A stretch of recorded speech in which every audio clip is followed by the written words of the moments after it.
This is Stephanie Burns responding with the video submission for the Executive Director of Collaborative Communities position posted in Fort Bend ISD. In relation to my current job in Fort Bend, the 2016-17 school year was my first year working with our Special Education Parent Advisory Committee.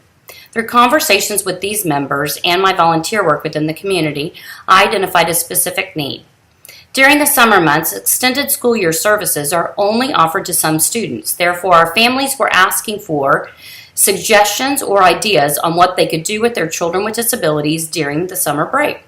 This need indicated that we, in special education, could better serve our families by connecting them with information and resources available in our community.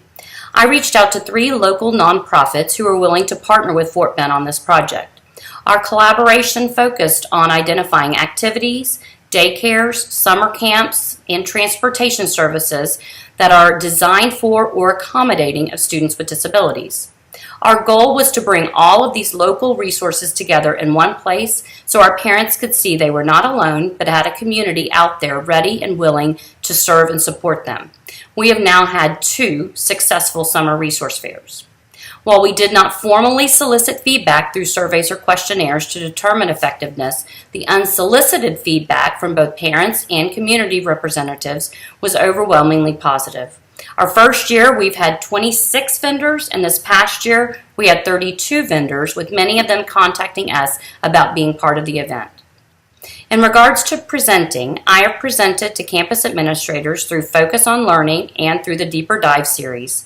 Topics of presentation are special education related, such as co-teach and inclusive practices, IEP and PLAF oversight, ensuring FAPE, effective case management, campus culture, and master scheduling.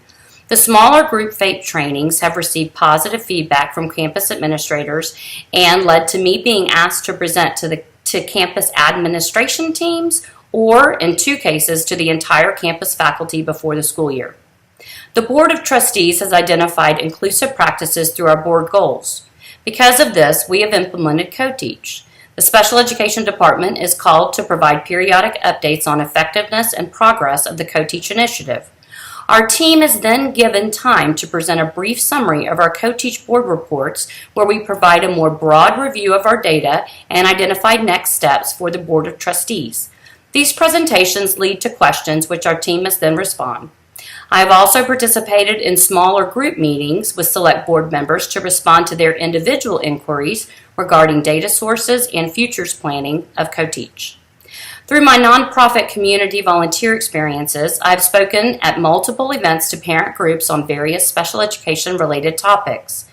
I have also presented at state conferences on special education inclusive practices and the creation of Fort Bend ISD's Early Intervention Academy. I am not aware of any formal evaluation data from these experiences, yet I have gotten unsolicited feedback regarding the relevance and impact of these presentations. The decision to work with an outside entity is based on an identified need within our organization. Once the need is identified, determining how to address the need is the next step. Utilizing internal resources is best practice. However, many times internal resources are not available or cannot adequately address the need. This leads to seeking an outside entity as the next natural course of action. I truly feel that the decision from an educational organization to seek an outside entity to fill a need comes from a systems belief or culture that the education of our students requires a shared vision with our community to meet the needs of our diverse student and family population.